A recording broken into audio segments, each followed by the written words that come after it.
राधा राधा राधा राधा राधा राधा राधा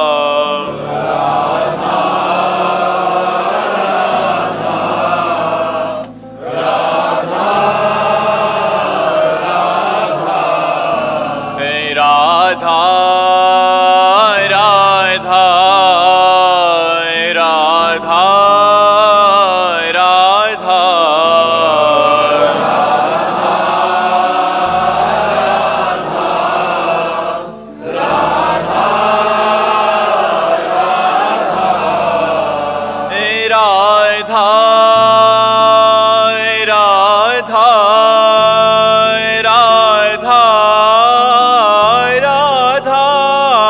राधा राधा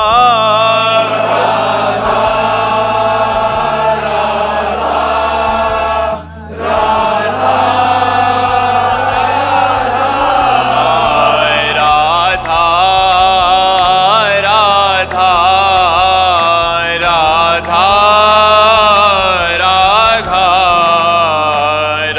राधा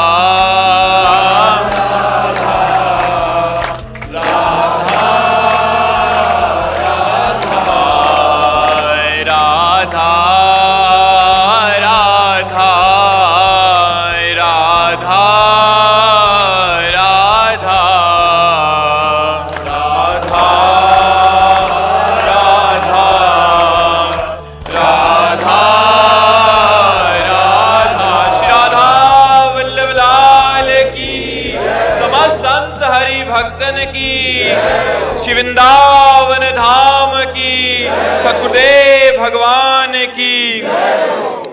दीपक शर्मा जी जयपुर से। राधे राधे। राधे राधे महाराज जी। महाराज जी, मैं अपने भविष्य को लेकर अत्यंत चिंतित और भयभीत महसूस करता हूँ। हर दिन मेरे मन में अनेक विचार उत्पन्न होते हैं, मुझे उलझन में डाल देते हैं। महाराज जी, इनसे कैसे निकला जाए? महाराज जी, नाम जप करो। भूत जो बीत गया है, उसमें जो गलतियां हुई हैं, उसका भी नाश नाम जप से हो जाएगा। वर्तमान परम पवित्र हो जाएगा, क्योंकि हम नाम जप कर रहे हैं, और भविष्य उज्जवल हो जाएगा यदि हम नाम जप कर रहे हैं। भाव कुभाव अनख आलसहु, नाम जपत मंगल दिश दसहु। अगर भजन नहीं है तो तुम्हारे सोचने से उन्नति थोड़ी हो जाएगी। उसके लिए तपस्या चाहिए, उसके लिए पुण्य चाहिए, उसके लिए भजन चाहिए। तो आप भजन करो, नाम जप करो। राधा राधा राधा राधा एक काउंटर ले लो और खूब नाम जप करो। यही जब अधिक हो जाएगा तो तुम्हारी सोच बदल देगा, तुम्हें सांसारिक उन्नति भी प्रदान करेगा। कि केवल सोच से नहीं होगा, हमको तप करना पड़ेगा, हमको अपने प्रारब्ध को रौंदना होगा, हमको भजन के बल से उन्नति प्राप्त करनी होगी। तो भजन, नाम जप करो। राधा राधा राधा राधा राधा। शास्त्र श्रवण करो, सत्संग श्रवण करो, और अच्छा पवित्र भोजन पाओ, पवित्र व्यवहार, अच्छा व्यवहार करो। अभी आनंद आने लगेगा। अब गंदा भोजन पाओगे, गंदा दृश्य देखोगे, गंदा व्यवहार करोगे, गंदी क्रियाएं करोगे, सोच उन्नति की करोगे तो कहाँ से हो पाएगा? पावर तो चाहिए ना, वो पावर भजन से होता है। तो आप भजन कीजिए, नाम जप कीजिए। राधा राधा राधा। महाराज जी, एक समाधान चाहिए था। महाराज जी, एक तो है जो भजन किया, जैसे आपने जीवन भर भजन किया। एक है महाराज जी जो भजन नहीं करते और वो करोड़पति हैं। पूर्व का पुण्य है, पूर्व का पुण्य है, उनका पूर्व का तप और पुण्य है। वो उनको जिस समय उनका वो क्षीण होगा तो फिर क्या पता नाली के कीड़ा बने। महाराज जी, क्या वो सुखी हैं? केवल धन हो? नहीं, बिल्कुल अशांत है। बाहर से भले वो पोजीशन बहुत उच्च कोटि के, आप देखो ना बड़े बड़े अधिकारी, आप देखो जब एकांत में बात करते हैं तो कैसे बात करते हैं।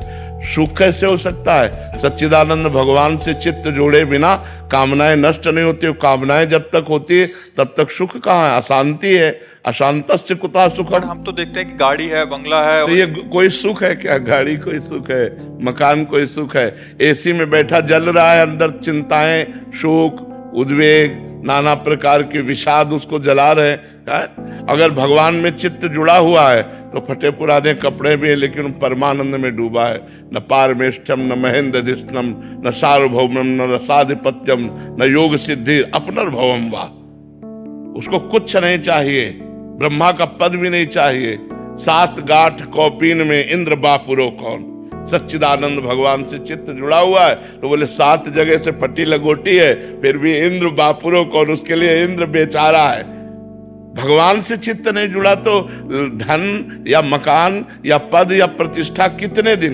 एक यहां बैठ करके बोले थे कि जीवन में सब कुछ प्राप्त हुआ, मैं मरूंगा, सब कुछ छूट जाएगा, अब मेरे पास रह क्या जाएगा। हम कहा ठीक, ये ठीक तुम्हारी सोच है, क्योंकि तुमने भजन नहीं किया और सब कुछ किया तो लौकिक सामग्री है, लेकिन मरने के बाद ये सब छूट जाएगी। तो मरने के बाद न बिहारी जी का चिंतन किया न हरि का चिंतन किया तो तुम्हारे पास है क्या, कुछ नहीं, जाओ यहाँ से ऐसे। पर जी ये तो कोई सिखाता ही नहीं ना, ये तो अभी पता लग रहा है क्योंकि आपके पास आ रहे हैं और अपने मन की व्यथा सुना रहे हैं। तो इसीलिए तो कहा जाता है बड़े भाग पाइप सत्संगा और बिना प्रयास होए भव भंगा। जब बड़े भाग्य उदय होते हैं तब संतों का संग प्राप्त होता है, और जब संतों का संग प्राप्त होता है तो संसार का राग नष्ट होता है और भगवान से प्रीति होती है, भगवान के मार्ग में चलना होता है। अब मोहि भा भरोसा हनुमंता बिनु हरि कृपा मिले नहीं संता। जब भगवान की असीम कृपा होती तब सत्संग, ये जो बातें आपके कान में पड़ रही ये तब सुनने को मिलते हैं, ऐसे थोड़ी मिलते हैं। नहीं तो बस वही रुपया पैसा मांस मछली नाना प्रकार के बस गंदे आचरण, बोले बड़े मौज में है, बड़े मस्ती में है। ये कितने दिन की मस्ती, जब मृत्यु आएगी तुम्हारी सारी मस्ती को छिन्न भिन्न कर देगी। तो अगर कह दे क्या भजन करने वाले के ऊपर मृत्यु नहीं आती, शरीर को ले जाती है, लेकिन उसके पास जो खजाना है वो लोक परलोक हर जगह आनंदित रहता है। इसलिए भजन अत्यंत आवश्यक है, बिना भजन के किसी को शांति नहीं मिल सकती। वो शांति तुम्हें लगेगी थोड़ी देर के लिए। पर जी बाहर की धन से हम बाहर की वस्तुओं को प्राप्त कर सकते हैं, बट आंतरिक शांति आनंद या वो सुख की अनुभूति आंतरिक धन से प्राप्त की जा सकती है। आंतरिक धन नाम है हमारा। बिल्कुल, ये है मृत्यु लोक। यहाँ क्या खुशी, 2 मिनट खुशी दिखाई दे रही, तीसरे मिनट बाहर विपत्ति तैयार है। अगर हम भगवान का भजन नहीं करते तो हमारा जीवन किस काम का, कोई सार्थक नहीं। जब शरीर ही साथ नहीं जाएगा तो और क्या। यहाँ लाखों का मेला जुड़ा, हंसा जब जब उड़ा तो अकेला उड़ा। अगर नाम जप नहीं, भजन नहीं है तो सब किस काम का, किस काम का। पवन कुमार जी आगरा से। राधे राधे महाराज जी। महाराज जी, ईश्वर कृपा से अपनी गृहस्थी का निष्पक्ष रूप से निर्वहन कर रहा हूँ। मैं इसी को अपनी पूजा मानूं या अलग से कुछ पूजा पाठ कर? नहीं, नाम जप करना पड़ेगा। गृहस्थी का पालन तो सब कोई कर रहे हैं, लेकिन नाम जप करना पड़ेगा। अगर नाम जप नहीं है तो ये केवल कर्म है, और कर्म 2 प्रकार के होते हैं, शुभ भी होते हैं और अशुभ भी होते हैं, और दोनों कर्मों का फल भोगना पड़ता है। अवश्य में भोक्तव्यम कृतम कर्म शुभाशुभम। पुण्य है तो सुख भोगना पड़ेगा, पाप है तो दुख भोगना पड़ेगा। और 2 प्रकार के कर्म सबसे बनते हैं। कोई कह दे कि हमसे पाप नहीं बन सकता, असंभव, असंभव। 2 प्रकार के कर्म बनते ही हैं, शुभ और अशुभ। उसी से 2 प्रकार के कर्म नष्ट होते हैं। जो नाम जप करता है, भजन करता है, ये अलग है, ये त्रिगुणातीत है। वो शुभ अशुभ दोनों को नष्ट करके भगवान से मिला देता है। शुभ अशुभ दुर्ग विध्वंस बल तब जयति जयति जग उच्चरे। शुभ अशुभ दोनों का नाश होना चाहिए। तो अगर हम केवल गृहस्थी का पालन कर रहे हैं तो शुभ अशुभ का ही तो पालन कर रहे हैं। भजन नहीं है तो जीवन व्यर्थ है। भजन जरूरी है, नाम जप जरूरी है। जो नाम प्रिय हो तुम्हें राम कृष्ण हरि राधा, जो नाम प्रिय हो नाम जप लो। उसमें पैसा नहीं लगता है, उसमें कोई मेहनत नहीं लगती, केवल जबान हिलानी, राधा राधा राधा राधा, सब काम बन जाएगा। नैन्सी कोहली जी दिल्ली से। राधे राधे महाराज जी। महाराज जी, आप में इतनी सहजता, इतना सम्मान दूसरों के प्रति कैसे आता है? आप सबको प्रणाम करते हैं, सब संत समाज आदि का सम्मान करते हैं, पर कोई आपको कुछ बोल देता है या टिप्पणी करता है तो मन में बार बार प्रश्न उठता है कि आप क्यों मौन रहते हैं। बहुत पीड़ा होती है जब आपको कोई कुछ बोलता है। आप दूसरों के प्रति इतना सम्मान की भावना रखते हैं? नहीं, अब जैसे मान लो हमको कोई कहे कि ये नीच आदमी है तो कोई गलत थोड़ी कह रहा है। हम भी अपने अंदर से अपने को नीच मानते हैं। अगर भगवान की कृपा ना हो तो हम किस काम के रह गए? किसी काम के नहीं रह गए। तो हम तो नीच है, पर बहुत ऊंचे से जुड़े हुए हैं, भगवान से जुड़े हुए हैं। तो जो दूसरों का मंगल हो रहा है, जो दूसरों को सुख मिल रहा है, वो भगवान से मिल रहा है, हमसे नहीं मिल रहा है। तुम तो पहले कहते हम नीच हैं, अधम है, अगर आपका मंगल हो रहा तो भगवान से हो रहा, मेरे से नहीं हो रहा। वही मंगल भवन है, वही मंगल करने वाले, और उन्हीं की बात हम आपको बता रहे हैं, उन्हीं की बात तो बता रहे हैं। और रही दीनता की बात या दूसरों को सम्मान देने की बात, तो सब रूपों में हमारे भगवान आते हैं। हमारी ऐसी भावना है कि मेरे भगवान सब रूपों में आते हैं, तो सबको प्यार देना। अब हम बाबा जी क्या दे सकते हैं? हमारे पोषण के लिए तो आप लोग देते हैं, अब हमारे पास बचा क्या? यही बचा, सबको प्यार देना, सबको सम्मान देना, सबको दुलार देना। इसके बाद अब जैसी जिसकी दृष्टि है वैसा उसे प्रेमानंद दिखाई देगा? नहीं दिखाई देगा। अगर हरा चश्मा है तो हरा दिखाई देगा, लाल है तो लाल दिखाई देगा, पीला है तो पीला दिखाई देगा। लेकिन भगवान के हैं, ये बात पक्की है। बहुत बड़े भगवान हैं और उनकी शरण में तो उसी का आपको लाभ प्राप्त होता है। तो ये बच्चा जिसका जैसा भाव है वैसा, जाकी रही भावना जैसी, प्रभु मूरत देखी तिन तैसी। जैसे हमारी भावना होती है वैसा हमको दिखाई देता है।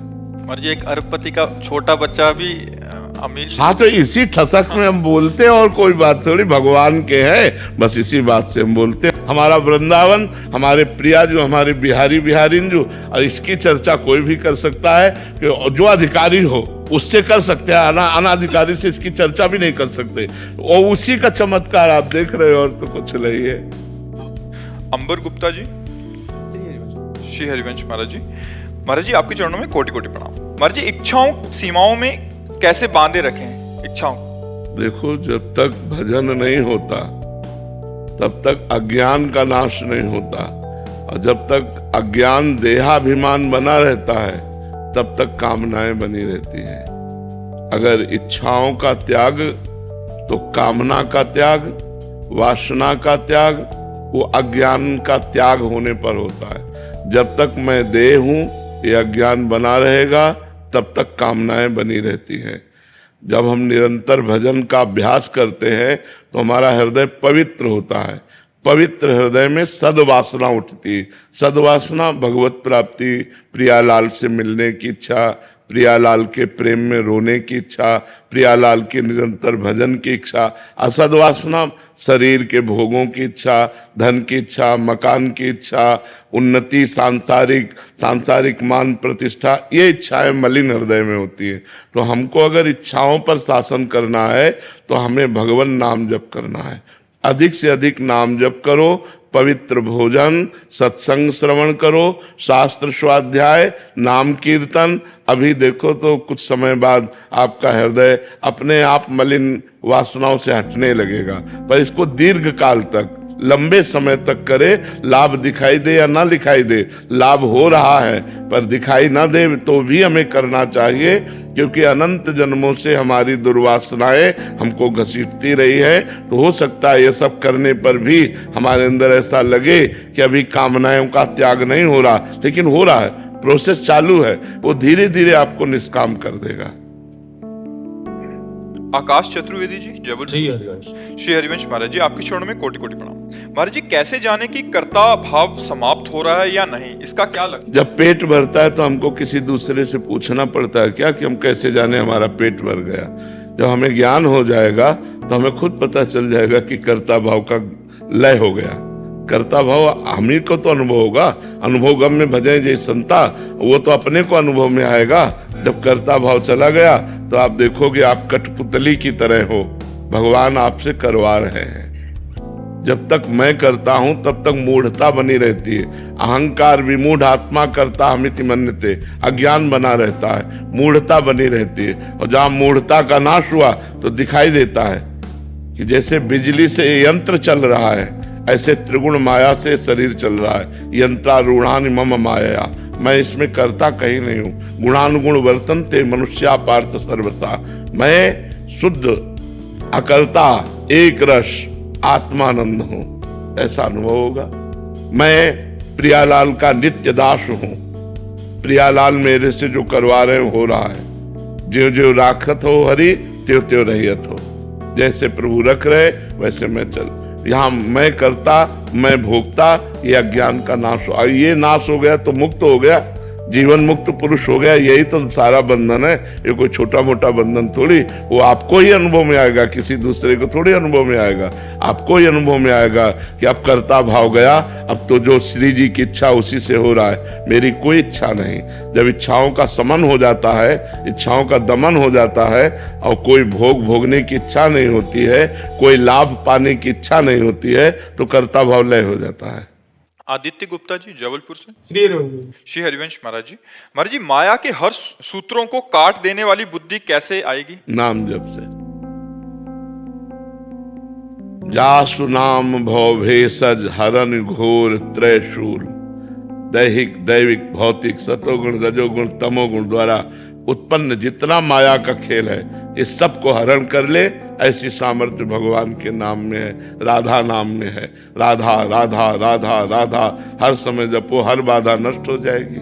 नाम जप नहीं है तो चाहे जितना ज्ञान हो सब बकवास है, पक्की बात समझ लो। जितना नाम जप करोगे आप, तो आपको जो जानकारी जो ज्ञान है उसका आप प्रयोग कर पाओगे। नहीं, जानकारी तो सबको है, कोई नहीं ऐसा है जिसको असली में जानकारी ना हो। सब कोई जानता है मरना है, क्योंकि मृत्यु लोक है। सब कोई जानता है मरने के बाद सब छूट जाएगा, लेकिन सब जीने भर के लिए कर रहे, मरने के बाद वाली बात कोई नहीं कर रहा है, क्योंकि जानकारी का प्रयोग ही नहीं कर पा रहे हैं। जानकारी का प्रयोग वही कर सकता है जो भगवान नाम जप कर रहा है, जो खूब प्रियाजू का राधा राधा राधा राधा नाम जप कर रहा है, नाम कीर्तन कर रहा है, उसमें आध्यात्मिक बल आता है। उसी आध्यात्मिक बल से वो वासनाओं से अपने आप को बचा पाता है। वासना ही माया है, उपासना भक्ति है। तो वासना का नाश होने पर उपासना दृढ़ हो जाती है। तो खूब नाम जप करो, नाम कीर्तन करो, भगवत कथा श्रवण करो, संतों का संग करो, संतों की सेवा करो, समाज की सेवा करो। इसी से बुद्धि माया रहित हो जाएगी। विकास दुबे जी। श्री हरिवंश महाराज जी, क्या भक्ति में आंसू बहाना ही परम अवस्था है, या फिर एक ऐसा क्या आंसू ऐसे बहा सकते हो? बहाओ नहीं, हम कह रहे हैं जिसको लगता हो तो बहा के दिखाओ। कितनी देर बहा सकते हो ड्रामे में? कितनी देर? अरे आंसू प्यारे के प्यार में जब निकलते हैं, वो कोई साधारण आंसू होते हैं? अपने प्रीतम के मिलन की चाह में हृदय पीड़ित हो रहा है, उस पीड़ा में जो आंसू निकलते हैं, एक एक बूंद जगत को पावन करने वाले होते हैं। वो कोई साधारण आंसू होते हैं क्या? हाँ, अब कथा चल रही भगवान की और याद आ रही आपका लड़का मर गया था, या कोई घटना, उसमें आंसू निकल रहे, वो बात अलग है। लेकिन सीधे भगवान की स्मृति में जिसके आंसू निकल रहे हैं, कोई छोटी मोटी बात है क्या? बहुत बड़ी बात है। तो स्मृति में ही निकलते हैं, भगवान की स्मृति में आंसू निकलना बच्चा, गदगद कंठ नयन बहानी है, लेकिन साक्षात नहीं होता है। धीरे धीरे धीरे धीरे गदगद कंठ नयन बहानीरा, मम गुण गावत पुलक शरीरा, गदगद कंठ नयन बहा। भगवान की याद में, भगवान की चर्चा में रोमांचित हो गया, अश्रु प्रवाह हो रहा है, थोड़ी देर के लिए शरीर संसार को भूल गया। ये भक्ति का लक्षण है, लेकिन पूर्णता कोई इसी से नहीं मानी जाती। प्रभु, ऐसा होता है कि जैसे जब जाप करते रहो तो ऐसा होता है कि अब मतलब पीछे हटने का मन नहीं करता, ऐसा लगता है अभी कम समय ही कम। हाँ, बस अब उसको अंदर रखो, किसी से बताओ मत। ये भगवत भक्ति के जो अनुभव होते हैं, इनमें जो हमें कृपा प्राप्त होती है, इसको यदि हम कह देते हैं तो फिर बाधा पड़ जाती है, इसलिए से गुप्त रखो। अब जैसे आपके आंसू चल रहे हैं और कोई पूछ रहा है कि आप रो रहे हो क्या? नहीं, मेरी आंखों में परेशानी है। ये हम व्यक्त ना करें कि हम भगवान की याद में रो रहे थे या भगवान के लिए रो रहे थे। इसको गुप्त रखा जाता है। जैसे कोई अपने धन को प्रकाशित नहीं करता, ऐसे भक्ति भाव को प्रकाशित नहीं करना चाहिए। जितना छुपाओगे उतना ही बढ़ेगा, और जितना छपाओगे उतना ही घटेगा। ये ऐसा मार्ग है भगवत भक्ति का मार्ग। वो हम लोग प्राय अहंकारी जीव हैं, तो यही लगता है कि चार बूंद आंसू गिरे तो चार लोग कहें कि बड़ा भगत है भगवान का, वो अहम पुष्टता के कारण। तो हमें चाहिए इन बातों को छुपाना चाहिए और अपने को बहुत दैन्य मानना चाहिए कि मेरे में वो भक्ति कहाँ है जो महापुरुषों में थी। तो अपना दैन्य से चलेंगे तो हम निकल जाएंगे। अगर आ गया कि मैं भगत हूं तो परीक्षा आ जाएगी, और परीक्षा में पास हो ऐसा बिरला ही कोई विद्यार्थी होगा इस मार्ग का। नहीं, पहला नंबर उसे फेल ही होना है। क्योंकि दुरंत माया है। शिव विरंचिका मोहई को है बपुराण। ईश्वर कोटि के महापुरुषों को मोहित कर लिया तो हम तुम तो मतलब पामर जीव हैं, थोड़े में लुभायमान हो जाएंगे। ईश्वर कोटि के महापुरुषों को माया ने मोहित कर लिया। ऐसी विचित्र माया है। तो डरते रहो और अंदर जो भक्ति भाव से छुपाते रहो तो निकल जाओगे। सौमक रॉय जी। श्री हरिवंश महाराज जी। महाराज जी, कर्म योग, ज्ञान योग, भक्ति योग, इनमें से श्रेष्ठ कौन सा है प्रभु? भैया तीनों भगवान की प्राप्ति कराने वाले हैं। अपने मन के अनुसार जो प्रिय लगे उस योग को स्वीकार कर लेना चाहिए। जैसे केसी घाट, जुगल घाट, विश्राम घाट, लेकिन जमुना जी कौन है? एक ही तो है। जमुना एक, घाट बहुत तेरे। घाट बहुत है तो ये घाट है कर्म योग, अष्टांग योग, सांख्य योग, भक्ति योग, प्रेम योग। उस परमानंद स्वरूप परमात्मा के रस समुद्र में गोता लगाने के ये घाट है। किसी भी घाट में जाओ परमात्मा तो वही मिलेगा। परमात्मा 10-20 थोड़ी है, वो तो एक ही है। विश्राम घाट में गोता लगाओ तो यमुना जी, जुगल घाट में गोता लगाओ तो यमुना जी, केसी घाट में गोता लगाओ तो यमुना जी है। तो यमुना जी तो वही कृष्ण परमानंद स्वरूप परमात्मा, वही आनंद का अनुभव कराने के लिए ये अलग अलग रुचि के मार्ग दिए हैं कि जिसका कर्म योग में रुचि है तो कर्म योग से भगवान के मार्ग में जाए, अष्टांग योग से रुचि तो अष्टांग योग से जाए, सांख्य योग से रुचि तो सांख्य योग से, भक्ति योग, प्रेम योग, जिस योग में तुम्हारी रुचि हो उस योग से चलो। मिलने वाले परमात्मा ही है। और सब योग का एक ही सूत्र है, संसार का चिंतन छोड़ना, भगवान का निरंतर चिंतन करना। हर योग का अष्टांग योग में चित्त वृत्ति का निरोध करके परमात्मा में स्थित हो जाना।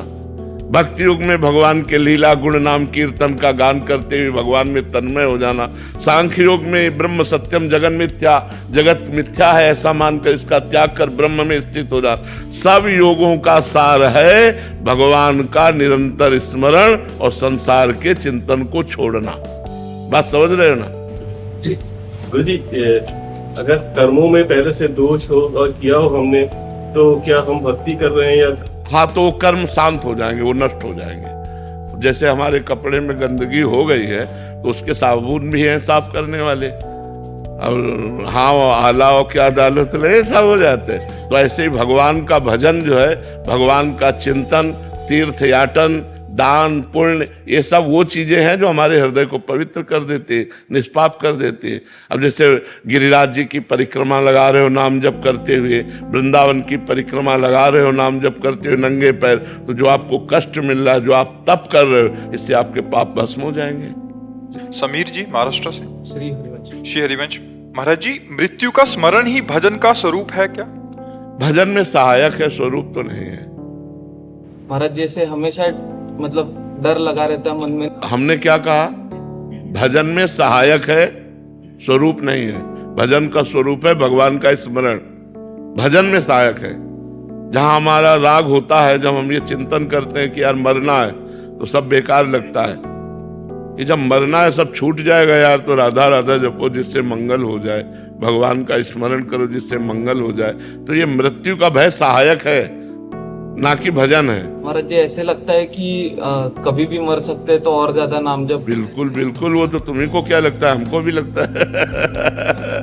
क्योंकि यहाँ कोई टाइम तारीख तो है नहीं। फांसी वाले को तो पता होता है कि परसों फांसी दी जाएगी, अपने को पता ही नहीं कि हम अगला राह के आगे धा बोल पाएंगे कि नहीं बोल पाएंगे। कनेक्शन कट गया तो राह बद्धा नहीं बोल पाओगे, बस उतने में काट दिया जाएगा। इसलिए निरंतर भजन का अभ्यास करना चाहिए, पता नहीं कब मृत्यु हो जाए। निधि यादव जी। राधा वल्लभ श्री श्री हरिवंश महाराज जी। महाराज जी, क्या प्रबल इच्छा श्री जी की प्राप्त करने की रखनी चाहिए? लेकिन आप कहते हैं होती कहाँ है? श्री जी की प्राप्ति की प्रबल इच्छा होती कहाँ है? कोई करने से है क्या? ये भजन से इच्छा होती है। नहीं, भोगों की प्रबल इच्छा होती, श्री जी की प्राप्ति की इच्छा नहीं होती। भोगेश्वर प्रसक्ता नाम तयापहत चेतसाम व्यवसायत्मिका बुद्धि समाधो न विधीयते। जिसका चित्त भोग और ऐश्वर्य ने अपहरित कर लिया है, वो परमात्मा प्राप्ति की इच्छा ही नहीं कर सकता। श्री जी मिल जाए, ये इच्छा हो जाए तो बहुत बड़ी मंजिल तय हो गई। अब उसी इच्छा में तो रोना तड़पना आता है, उसी इच्छा में तो व्याकुलता पैदा होती है। तो श्री जी के मिलन की इच्छा किसको है? बातें चाहे हृदय से कोई भी बनाओ, मिलने की इच्छा नहीं। जिसके मिलन की इच्छा आ गई वो तो बहुत ऊंचाई पर चढ़ चुका है। भगवत प्राप्ति की लालसा जिसके अंदर जागृत हो गई वो बहुत ऊंचाई पर चढ़ चुका है, और उसको कोई गिरा नहीं सकता। तो हमारी क्या होती है, चलते तो भगवत मार्ग में, लेकिन इच्छाएं भोगों की होती है, इच्छाएं मान प्रतिष्ठा की होती है, इच्छाएं संसार की होती है, तभी श्री जी नहीं मिलती। अगर श्री जी के मिलन की इच्छा प्रबल हो गई तब तो श्री जी कहीं बाहर थोड़ी, हमारे हृदय में नारायण या गौर श्याम को हृदय निकुंज बसइए, वो तो यही हृदय रूपी निकुंज में विहार कर रहे हैं। पर्दा हटा, वो नित्य विहार का दर्शन होने लगा।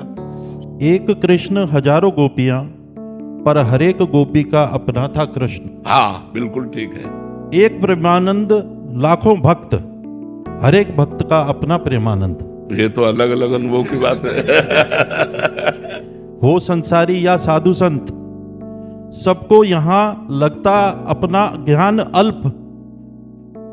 तेरी चौखट पर जिसने शीश झुकाया, राधा रानी ने अपना बनाया। धन्य भाग आज हमारे प्रेमानंद रूप में प्रत्यक्ष शिव दुलार। हाँ, शिव दुलार, बिल्कुल बिल्कुल। भगवान शंकर का प्यार ही हमको इस मार्ग में मिला। मिले नहीं कभी भारतवर्ष को, मिले नहीं कभी भारतवर्ष को ऐसे प्रेमी और ज्ञानी अवतार। पाया कष्ट आपने अपरंपार, मिल रहा फल जन जन अपार, मिल रहा फल जन जन। बहुत सुंदर, बहुत सुंदर। पर इसमें मुख्यतया संतों की चरण रज और भगवान की कृपा, दो चीजें हैं। संतों की बचपन से चरण रज मिली और भगवान की कृपा, तो वही मूकम करोति वाचालम पंगुम लंघयते गिरिम यत् कृपा तमहम वंदे परमानंद माधवम। वो कृपा सिंधु भगवान जिस पर रीझ जाए और जैसे चाहे वैसे चलाए। बलराम जी उड़ीसा से। राधे राधे महाराज जी। महाराज जी, मेरा प्रश्न है कि मुझे क्या करना होगा ताकि दुनिया का कोई भी प्राणी मेरी वजह से कष्ट ना पाए? नाम जप, क्योंकि नाम जप से हृदय पवित्र होगा। पवित्र हृदय से कभी किसी को दुख नहीं होता। दुख होता है अपवित्र हृदय से। जब हमारा हृदय मलिन होता है तो उसमें कामनाएं होती है। कामनाओं की पूर्ति के लिए जब हम प्रयास करते हैं तो दूसरों को दुख पहुंचता है। जब हम अपने सुख के लिए तो फिर दूसरों को दुख पहुंचेगा, और जब दूसरों के सुख के लिए हम सोचेंगे तब कभी दुख नहीं पहुंचेगा। दुख दूसरों को तभी पहुंचता है जब हम अपनी कामना की पूर्ति के लिए स्वसुख वांछा, मुझे सुख मिले, जैसे स्वसुख वांछा बढ़ गई तो देखो हम लोग मांस खा रहे हैं। अब उसमें कितना कष्ट है उस जीव आत्मा को, चाहे वो बकरा हो, चाहे वो मुर्गा हो, चाहे वो कोई भी जीव हो, जीना चाहता है। आप जब उसको मारते हो, उबालते हो, खाते हो तो स्वसुख वांछा के लिए तो करते हो। स्वसुख वांछा के लिए पराई माता बहन की तरफ गंदी दृष्टि जाती। स्वसुख वांछा की तरफ हम जब ज्यादा बढ़ जाते हैं तो भाई भाई की हिंसा कर देता है। पवित्र संबंधों में दरार आ जाती है। हमारा व्यवहार बड़ा राक्षसी स्वभाव का हो जाता है। तो ये स्वसुख वांछा का त्याग हो जाए तो बात बने। और ये स्वसुख वांछा होती मलिन हृदय में, हमें चाहिए निर्मल हृदय। इसलिए नाम जप करो, शास्त्र स्वाध्याय करो, सत्संग करो, तो ये मलिन हृदय निर्मल हो जाए तो हम दूसरों को सुख पहुंचाएंगे। दूसरों को सुख पहुंचाना भगवान की प्राप्ति का उपाय है। नाम जप करो, इसी से हो जाएगा। नीता जी नैनीताल से। जी राधे राधे महाराज जी, आपके चरणों में कोटि कोटि प्रणाम। गुरुदेव, मन कभी बहुत खुश रहता है और कभी बहुत दुखी रहता है। महाराज जी, ऐसा क्यों होता है? हाँ, सतोगुण, रजोगुण, तमोगुण। जब सतोगुण रहेगा तो शांत रहेगा, प्रसन्न रहेगा, दया भावना रहेगी, अच्छी बातें आएंगी। रजोगुण आएगा तो गंदी बातें भोग की आएंगी। तमोगुण आएगा तो जलेगा हृदय, द्वेष होगा, निद्रा, आलस्य, प्रमाद, क्रोध, द्वेष, ईर्ष्या, ये सब बातें आएंगी। इन गुणों का प्रभाव हमारे ऊपर ना पड़े, इसलिए सतत भगवद स्मरण। हमारे हर प्रश्न का यहाँ उत्तर मिलेगा भजन। अगर भजन नहीं तो सब बेकार। चाहे पानी मथने से भले मक्खन निकल आवे, बालू पेरने से तेल निकल आवे, पर बिना भजन के दुखों से नहीं बच सकते। बारी मथे घृत होए बरु, सिकताते बरु तेल, बिनु हरि भजन न भवतरी, या सिद्धांत तपेल। इसलिए राधा राधा राधा राधा जपो, सब ठीक हो जाएगा। नाम जप करो, बिना नाम जप के ठीक नहीं होगा। सतपाल जी हरियाणा से। श्री हरिवंश। श्री हरिवंश महाराज जी जब भगवान और गुरु एक ही हैं, फिर गुरु भगवान की प्राप्ति के लिए यत्न क्यों ना किया जाए? इतना अनुभव किसको होता है? कहाँ अनुभव होता है कि गुरु ही भगवान है? शास्त्र में तो लिखा है गुरुर ब्रह्मा गुरुर्विष्णु गुरुर्देव महेश्वरा, गुरु साक्षात परब्रह्म तस्मै श्री गुरुवे नमः। गुरु साक्षात परब्रह्म। लेकिन हम गुरु को परब्रह्म थोड़ी देखते हैं, हम गुरु को मनुष्य देखते हैं। बहुत अच्छा साधक देखते हैं, बहुत संत देखते हैं। अगर परब्रह्म देख लें तो आपको लगेगा मैं अपने परब्रह्म का दर्शन कर रहा हूँ, परब्रह्म से बात कर रहा हूँ। अब मुझे कौन से भगवान के दर्शन की जरूरत है? मैं अपने गुरु भगवान से मिल के आ गया, मतलब परब्रह्म का साक्षात्कार करके आ गया। पर ऐसा भाव नहीं रहता, तो भाव ना होने के कारण हमको लाभ नहीं मिल पाता। जैसे दुर्योधन भगवान श्री कृष्ण परब्रह्म परमात्मा है, उनसे मिलता था, पर उसको आनंद की अनुभूति नहीं होती थी, जलन होती थी, क्योंकि वो भगवान को भगवान नहीं मानता था। तो भगवान को भगवान ना मानने के कारण भगवान उससे बातचीत करते थे तो पांडवों का पक्षपाती समझकर उसके हृदय में जलन होती थी। वो भगवान को समदर्शी नहीं देख पाया, वो भगवान को पक्षपाती मान करके हृदय में जलता था कि तो पांडवों के पक्ष से आए हैं, और जबकि भगवान उसका मंगल करना चाहते थे। संधि कराने गए थे, अगर वो मान जाता, 5 गांव तक के लिए भगवान ने कह दिया था तो महाभारत ना होता। लेकिन उसने कहा सुई की नोक पर भी नहीं देंगे, 5 गांव की तो बात जाने दो। तो भगवान ने कहा फिर अब इसका मतलब है युद्ध। तो भगवान को भगवान ना मानने के कारण उसको सुख नहीं मिला। ऐसे गुरु को भगवान ना मानने के कारण हमको और भगवान के दर्शन की लालसा होती है। यदि हम अपने गुरुदेव में ही परब्रह्म देख लें तो पूर्ण हो जाए। मोक्ष मूलम गुरु कृपा, ध्यान मूलम गुरु मूर्ति, पूजा मूलम गुरु पदम, मंत्र मूलम गुरु वाक्यम, मोक्ष मूलम गुरु कृपा। गुरु कृपा से मोक्ष को प्राप्त हो जाए। प्रियशा जी पंजाब से। राधे राधे महाराज जी। राधे राधे महाराज जी। महाराज जी ये कह रहे हैं कि आगे की पढ़ाई के लिए इनको घर से बाहर जाना पड़ेगा महाराज जी, हॉस्टल आदि में, तो वहाँ एकदम विपरीत माहौल मिलेगा महाराज जी। ऐसे में हाँ बिल्कुल, अपनी मर्यादा में रहने के लिए आपको सबसे अलग रहना पड़ेगा। अपने को मित्रता करनी है, व्यवहार करना है, लेकिन उनके दुर्गुण, उनकी दुराचार प्रवृत्तियां, उनकी गंदी बातें हमारे जीवन में ना आवे, इतना आपको संभल के रहना पड़ेगा। नहीं तो आज का वातावरण जैसा है, वो नशा, व्यभिचार, इसमें ज्यादा प्रवृत्तियां हैं बच्चों की। लोगों की भी ज्यादा प्रवृत्तियां, नशा। अब जैसे शराब पीना, सिगरेट पीना, हुक्का पीना, फिर इसके बाद गंदे आचरण करना, उनको बुरा नहीं लगता कि हम कोई बुरे आचरण कर रहे हैं, तो हमें लगता है कि बचना चाहिए। ये नई अवस्था विद्या अध्ययन के लिए है, जीवन को उन्नति में पहुंचाने के लिए। अगर आप अभी से नशा और गंदी बातों में फंस गए तो फिर आगे उन्नति कैसे कर पाएंगे? इसीलिए बच्चे फिर ज्यादा उन्नति नहीं कर पाते। तो हमें लगता है कि बच्चों को चाहिए नशा न करें और गंदे आचरण न करें। मित्रता करो, मित्रता करना कोई बुरी बात नहीं, लेकिन मित्रता करके बुरे आचरण करना बुरी बात है। अच्छे संबंध रखो।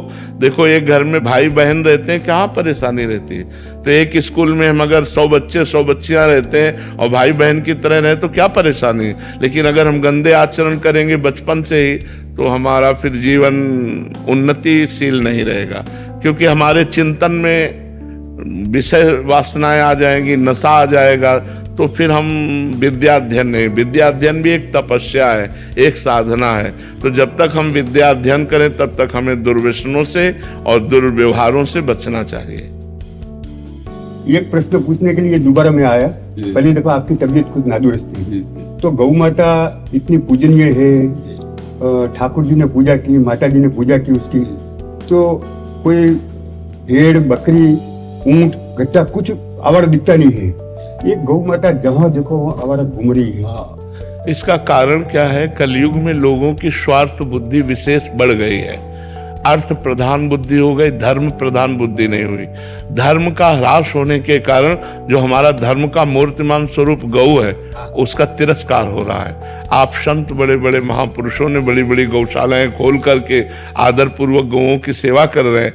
आज वासना, धन की वासना भोगों की बढ़ गई, धर्म की हट गई, इसलिए अब घरों में भैंस रखते हैं क्योंकि महंगा दूध जाता है, और गाय कम दूध देती है पर वो धर्म की स्थापना करती है, वो घर का मंगल करती है, घर के विघ्नों का नाश करती है, ये उनको पता नहीं है क्योंकि धर्म का ह्रास होता चला जा रहा है। कलयुग स्वार्थ बुद्धि बढ़ा रहा है, कलयुग में धन की बुद्धि बढ़ रही, धर्म की बुद्धि नहीं। जबकि हमारे पुरुषार्थ में पहले धर्म है, फिर अर्थ है, फिर काम है, फिर मोक्ष है, लेकिन लोग धर्म का त्याग करके अर्थ की प्राप्ति और कामना की पूर्ति में लगे हैं। धर्म और मोक्ष दोनों का त्याग हो गया है क्योंकि गौ सेवा मोक्ष की भी प्राप्ति का हेतु है। क्योंकि स्वयं भगवान श्री कृष्ण ने परब्रह्म परमात्मा होते हुए भी गौएं चराई, गौओं की सेवा की। गौओं का दुग्ध जो है वो हमारे हविष्यान्न में आता है, यज्ञ की पूर्ति होती है, देवता प्रसन्न होते हैं और सारे विघ्नों का नाश होता है। स्वयं भगवान के श्री अंगों में गौ का गोबर लगाकर और गौ की पूंछ से निर्विघ्नता का प्रमाण दिया जाता था। तो ये गृहस्थ लोग जो आज दुखी अशांत, भाई भाई में झगड़ा, पूरे घर में अशांति छाई, उसका कारण यही है धर्म का लोप हो जाना। अगर एक गाय, एक बछड़ा, आंगन में बछड़ा कूद रहा है और गाय के गोबर से लिपा हुआ आंगन है और गौ के दूध से भगवान का भोग लग रहा है तो सारे विघ्न नष्ट हो रहे हैं। लोग जान नहीं पा रहे हैं, लोगों की स्वार्थ बुद्धि हो रही महाराज, इसलिए हमारी गौओं की दुर्दशा हो रही है। तो आशीर्वाद दीजिए कि क्या इसके लिए अभी कि हर बड़े बड़े नगर और गांव में सार्वजनिक गौशाला हो, जिसमें ये जो हमारी गौएं इधर उधर भटक रही हैं, जो गौओं की सेवा नहीं कर पा रहे हैं स्वार्थवशात, वो उस गौशाला में दें और उस गौशाला में 10-5 लोग मिल करके अर्थव्यवस्था ऐसी करें कि जो बूढ़ी गायें हैं, जो दूध नहीं देती, जो साँड़ हैं, जिनका प्रयोग इस समय नहीं हो रहा है। पहले था कि बैलों से जुताई होती थी, अब ट्रैक्टर की जुताई होती है, इसलिए जो नंदी हैं उनका अपमान हो रहा है, नंदियों को ऐसे छोड़ा जा रहा है। तो उनको सब गौशाला में सुरक्षित रखा जाए, जिससे दूसरों को जो कष्ट हो रहा है, दूसरों को भी कष्ट हो रहा है। गाय ऐसे अनाथ छोड़ दी जा रही हैं जिनको भोजन का कष्ट है और वो रोष में आकर के लोगों को फिर दंड देती है। अगर छोटी छोटी गौशालाएं हर नगर में हो तो हमारी गौएं सुरक्षित हो जाए, हमारी गौओं की सेवा हो जाए तो हमारा राष्ट्र सुरक्षित हो जाए, राष्ट्र में विघ्न आना बंद हो जाए यदि गौएं सुरक्षित हो जाए। जहाँ गौएं कटती हैं, जहाँ गौओं का निरादर होता है, वो राष्ट्र दुख से युक्त होता है। कभी अतिवृष्टि, कभी अनावृष्टि, नाना प्रकार की प्राकृतिक आपदाएं उस राष्ट्र को दुख देती रहती हैं। ऐसा चाहे जहाँ भी हो, तो जहाँ गौ हत्या होगी, जहाँ गौओं का अनादर होगा, वहाँ दैवीय आपदा जरूर, उस प्रकृति वहाँ की कष्ट देगी उसको। गौ धर्म स्वरूपा है, जैसे वेद माता गायत्री है ऐसे धर्म माता गाय है, गाय धर्म स्वरूप है। श्री हरिवंश महाराज जी, आप कह रहे हैं कि आपके पति का वो 5 साल पहले देहांत हो गया था। महाराज जी कह रहे हैं कि फिर तब से ये अपने बच्चों को खुद अपने बल पे ही पालन पोषण कर रहे थे, बट सास ससुर कहीं अन्यत्र रहते हैं। अब हमारा मन ऐसा होता है कि बेटी का भी बहुत मन है और मेरा भी, कि वृंदावन आके यहीं मतलब वास करके रहना चाहते हैं। तो कह रहे हैं कि अभी मेरा सास ससुर के प्रति कर्तव्य है वो रोकते हैं, कह रहे हैं कि नहीं तुम्हें भजन नहीं करने देंगे, ये है। तो अभी कोई कर्तव्य शेष रह जाता है क्या, या मैं पति के पधारने के बाद तो अब जीवन को भागवत, अगर अलग रह रहे हैं बट कह रहे हैं लेकिन अगर भागवतिक नहीं तो फिर संयम में रहना कठिन हो जाएगा ना। अगर हम भगवान से चित्त को नहीं जोड़ेंगे, चित्त संसार में जुड़ेगा तो संसार का रंग आएगा, संसार हमें आकर्षित करेगा, फिर हम अपने को संयम में कैसे रख पाएंगे। तो अत्यंत आवश्यक है चित्त को भगवान में जोड़ना। वैसे सबको जोड़ना चाहिए, पर आपके लिए तो अत्यंत आवश्यक विषय बन गया है भगवान से चित्त को जोड़ना, तभी आप आजीवन संयम से रह पाएंगे और अपने को और अपने बच्चों को सतमार्ग में ले जाना। आप कह रहे हैं कि वृंदावन ही अपना ही कुछ करके, अर्थोपार्जन की करके वृंदावन वास करना। बहुत लोग वास कर रहे हैं, बहुत लोग ऐसे वास। अपने सास में जो वो करते हैं उसके लिए क्या है, बहुत ज्यादा मुझे। अगर वो चाहें तो आपके साथ वृंदावन रह सकते हैं, यदि वो समर्थ हैं तो उनको रहने दीजिए। दादा साहब की बेटी है, उसका पूर्ण रूप से इतना रोती है, आप कहते हैं कि ऐसा बोलने उसी को तो इतना नहीं। अब ये तो ध्यान रखना है कि बेटी का ब्याह करने के लिए अर्थ नहीं कह रहे हैं कि वो विरक्त भाव से ही ऐसा भाव हो गया उसको। पूरा जीवन निर्वाह करना तो बहुत कठिन है। आपके साथ ही रहेंगे, दोनों साथ रहेंगे। लेकिन आप कितने दिन? पूरा जीवन निर्वाह करना बहुत कठिन है। बहुत सोच समझकर विरक्त मार्ग में कदम रखना चाहिए। ये हम इसलिए कह रहे हैं कि पूरा जीवन इस मार्ग में चले हैं। पूरा जीवन निर्वाह करके निष्कलंक निर्वाह करना बहुत कठिन है। कहीं न कहीं हमारे पैर डगमगाने लगते हैं, हमारे पैर फिसलने लगते हैं। साल 2 साल 4 साल 5 साल 10 साल आप बोलो नियम से रह ले, लेकिन आजीवन नियम में रहना, कहीं ना कहीं चूक ना हो जाए तो हमें लगता है कि अगर हिम्मत, अब ऐसे चल रहे हैं बहुत से बच्चे बच्चियां चल रहे हैं, ब्रह्मचर्य से चल रहे हैं, पर अगर ऐसा दृढ़ नियम हो कि मैं आजीवन ब्रह्मचर्य निर्वाह करूंगी तब तो कदम रखना चाहिए। नहीं किसी वैष्णव सद्भक्त को पति रूप में वरण करके गृहस्थ धर्म का आश्रय लेना चाहिए। क्योंकि आजीवन ब्रह्मचर्य रहना, क्योंकि आज हम हैं कल ना रहे, मन स्वतंत्र हो सकता है, गलत जा सकता है। इसलिए गाइड चाहिए, डर चाहिए, शासन चाहिए।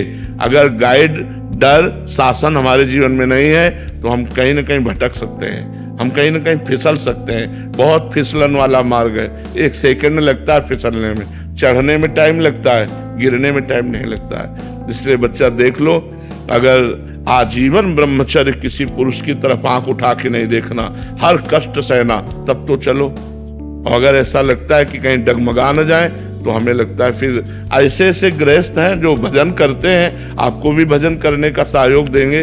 भजन करने वाले किसी भक्त को पति रूप में वरण कर ले, देख लो, ये तो स्वतंत्र रूप से आप